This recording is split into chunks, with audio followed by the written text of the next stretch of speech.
Hi everybody, welcome back to Cuban Curls. Today I have some trash to treasures. I can't even say it right, trash to treasures.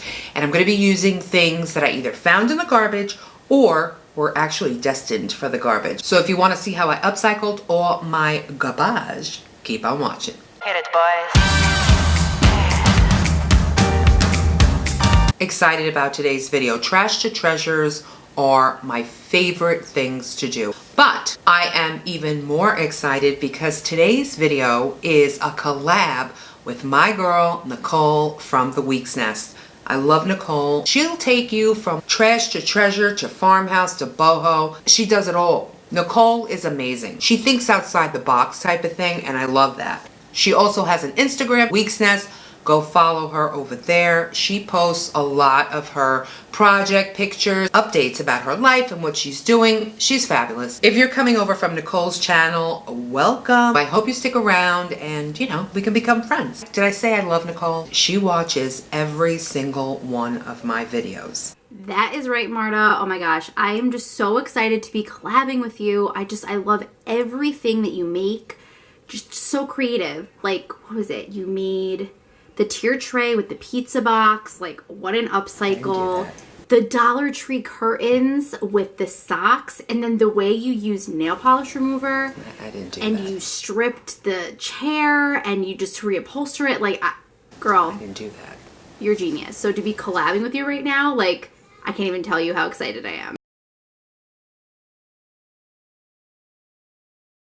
Peter Parker, my husband, and I have a junk closet. I love going in here to just find like odds and ends for projects. This time I found a piece of wood. I have no idea what this is for, but I'm pretty sure Mr. Parker's not going to miss this. So what I'm going to do is remove these two little end pieces, sand it, fill the holes with some Dollar Tree wood filler, and because I didn't have any light stain, I'm going to try using this smoky beige Rust-Oleum spray paint. I am loving spray paint these days. It's just so easy.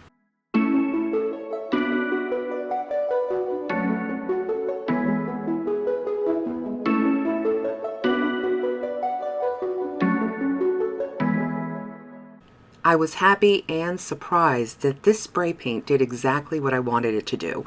It gave it some color, but it didn't hide that beautiful wood grain. I don't own a pair of overalls, but I love buying weird stuff from Amazon all the time to use in my projects. So a while ago, I picked up a 24-pack of overall buckles. They come with the metal buttons, the pins that you hammer into the buttons, and they also come in 3 different metal colors. I'm going to be using the antique bronze. And this part was tough because my hands don't work like they used to. But usually when you hammer this little nail into the button, like for jeans or overalls, you pretty much hammer it all the way in to tighten it up. But since I'm going to be using these as hooks, I'm only going to go in just a little bit. And I'm going to try really hard not to smash my finger while I'm at it. I almost did several times. Besides my glue gun, this is the only glue I have on hand at the moment. I didn't know how I was going to attach these metal buttons onto this wood piece. Gluing metal to wood or wood to metal can be a little tricky because the two are very different in density and porosity. So you need a polyurethane glue. I didn't think this was going to work out, but I gave it a shot. I just put a little bit onto the back of the pin and I clipped them with these Dollar Tree clips. Let it dry for about, I have to say it was about 8 hours, and it worked. Many moons ago, burlapfabric.com sent me a bunch of fabric, and this muslin is one of my favorites. So I'm just going to use a piece, and I love how it's frayed, but when you cut it, you only get fraying on one side. I have some skills, my friends, but that is some expert fraying right there. So I just cut a piece in half, and using my new fave, Elmer's glue stick, I glued them in a way that there would be fraying on both sides, one on top of the other. So I made 3 of those, and I'm only going to show you one because it gets super repetitive. You know what I mean? I'm going to take the material and feed it through the buckle. And again, I do that 3 times. And then I just run a bead of hot glue to the back of the material so that it would adhere to the wood. And before I actually press it down, I just hook it onto the button. And then I take the leftover material and just push it into the slat up on top.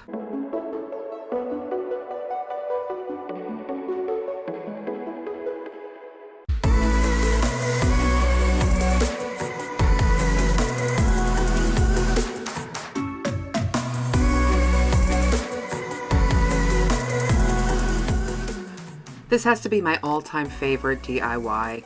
The wood was free. I already had the buckles, which I can use to hang, my kitchen towels and decoration from. I took an old hook, spray painted it with some antique bronze paint, and I command stripped it to the wall. Upside down, of course, so that it would keep the placemats in place. The slat on top of the wood piece holds my placemats perfectly.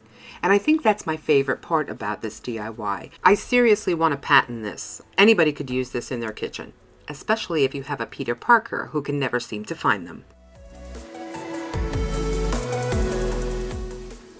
So last year I found this tray in the garbage. I live in a building where people throw out all kinds of things. Now, when I saw this, I was like, I'll take it. I take everything. But, it looked like somebody had tried to DIY this, and I didn't like the leaves. So with a screwdriver, I just popped those leaves out. It was pretty easy. I also removed those squiggly little metal things around the edge.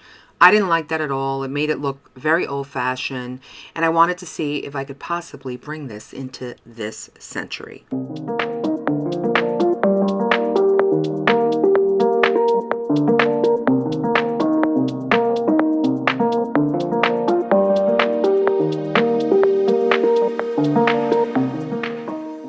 I'm obsessed with Rust-Oleum spray paint. It gives you such a great coverage, and I love this satin ivory silk color, so I spray painted the whole thing. So here is where I run into a problem. It wouldn't be a true Cube and Curls DIY video if there wasn't any.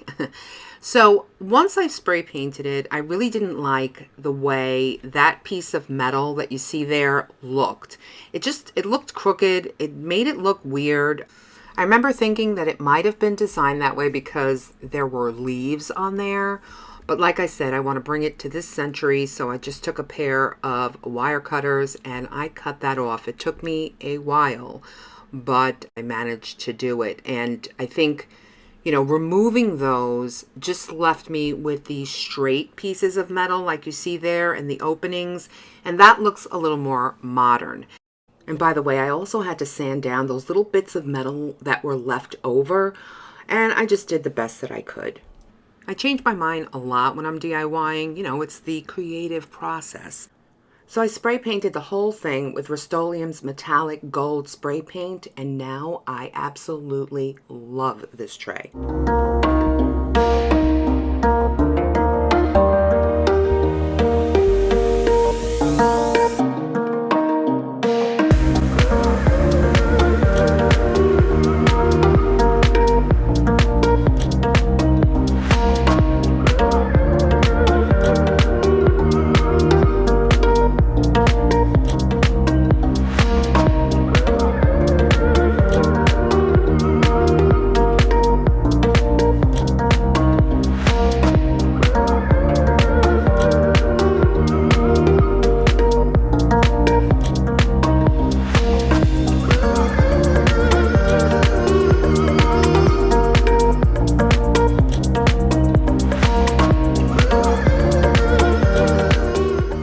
If you're Cuban and you know it, clap your hands. If you're Cuban and you know it and you really want to show it, you have to have soda crackers. This was a staple breakfast for me when I was little. Café con leche con pan, coffee with milk and bread, or soda crackers. Yeah, cereal, pancakes, no, not in my house.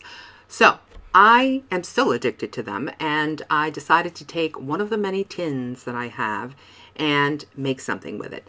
I always have drop cloth in my home because I paint so much. I didn't want to paint this, So I took a piece of the drop cloth, folded it in half, and now you can't see through it. And it's a huge time saver in my book. Bead of hot glue on the tin can and you glue down your material. And you want to make sure that the material is nice and straight and not all bunched up. You just want to make sure, if you're going to do this, that you pull tight when you're ready to glue down the other part. So you don't want any material sagging or anything. And you are going to have to glue, if you double it up like I did, you are going to have to glue that second piece of material on top. Am I making any kind of sense? You'll see what I mean. There you go. I'm just placing another bead of hot glue to secure the material, basically. And you also want to make sure that the seam is the one that's visible. You saw the other part, or the other piece of the material was the part that I cut, and the seam is what I want to show. And now I just shove all the material inside the tin because I want to work on the bottom first. And all I'm going to do with this, it's very easy. I just go around in a circle and, put some hot glue in there. And then I just start pressing down on the material, going all the way around the tin. And in case you're wondering, the reason that I don't cover the middle with material is because I may want to use this for a real plant later on. All I have to do is just make a little hole at the bottom so that the water would drain out from there. And now I just go all the way around the inside with some hot glue and then just press the material down, making sure it's nice and tight. I love wicker and I love rattan. I didn't have either one of those, so I have a Dollar Tree hat that was kind of like coming apart anyway. And I'm not going to wear it. I really just used it as decoration. It's a cute hat, but it wouldn't fit my big head anyway. So now I'm going to use this as ribbon. It was kind of cool. And what I did was I started by gluing a piece to the middle, making sure that the piece, you see that piece where I started, is in the back. Or what I thought was going to be the back. You'll see later on that in fact is the front because I liked it so much. So I just hot glue a strip to the middle and then one to the top and the bottom. And when I glue the one on the top, I just try to make sure to get it as close to the edge as possible. And the same for the one on the bottom. Now you can use hot glue like all the way around. I didn't feel the need to. I just put little dabs of hot glue every so often and it held up pretty well. So this is what we have so far, and to be honest with you, I liked it a lot, but I wanted to bring it up a notch and add some details. So I grabbed some macrame cord and some Dollar Tree raffia and cut all of my pieces to fit around the tin, and it was about 24 inches. Take both of these and just do this. You see what I'm doing here? I'm just twisting them around each other. Super easy. And I'm using my roll of macrame to hold one end down while I'm doing this. And when I'm done, I don't show you, but I just make a knot, a very simple knot at the end, both ends actually, just to keep this together. Now I'm going to go in with some hot glue and starting in the back front, it's supposed to be the back, but it's going to be the front. I glue down my first piece. I try and get as close as possible to that faux rattan ribbon that I have there. And also I clean away any of the glue, what do you call that? The glue snottage. I'm going to show you what I do when I get to the end. And I have to let this roll a little bit because I'm a fast talking New Yorker, so I am ahead of myself. When I get to the end, I'll cut it and make sure that I measure so that it's right underneath where the ribbon is frayed or where the macrame cord is frayed. I'm going to glue it right underneath so that you can't see it and all you're going to see is the frayed rope. And then I glue the rope down as well. Now I liked it this way. You don't have to do it this way. You can actually leave both of the ends frayed and that would be cute. I made a few of these raffia and macrame cord combinations and then I just glue them sporadically around. I say sporadically, that was the wrong word. I just figure out where I want them and glue them down. I also glued some extra pieces of just plain macrame cord just to break it up a little. And then of course, to finish this off, macrame cord around the top edge. It's a small detail, but makes a world of difference when you're trying to make something like this look higher end.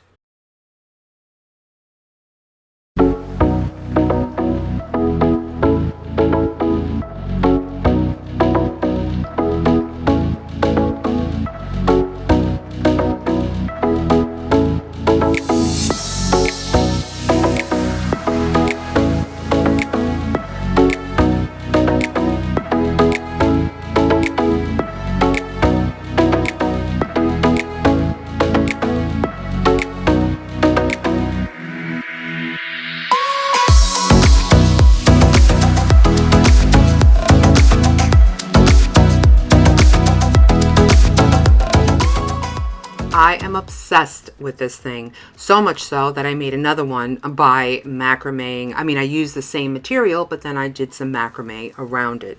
I think these are fabulous. You can put real plants in them. You can put faux plants in them. And they are so beautiful in person. I really don't think that the camera is doing these any justice. These are wonderful for Mother's Day gifts. I don't do like a separate Mother's Day video, but these would be really great Mother's Day gifts. Easy, beautiful, inexpensive to make. Not bad for a tin can, if I may say so myself.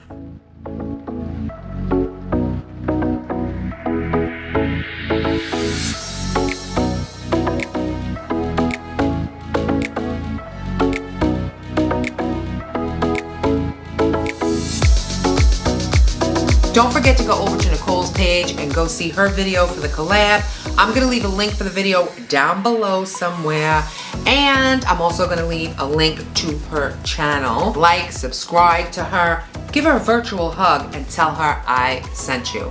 And if you want to learn how to macrame, or if you just want to brush up on your skills, check out this video right here. Or is it right here?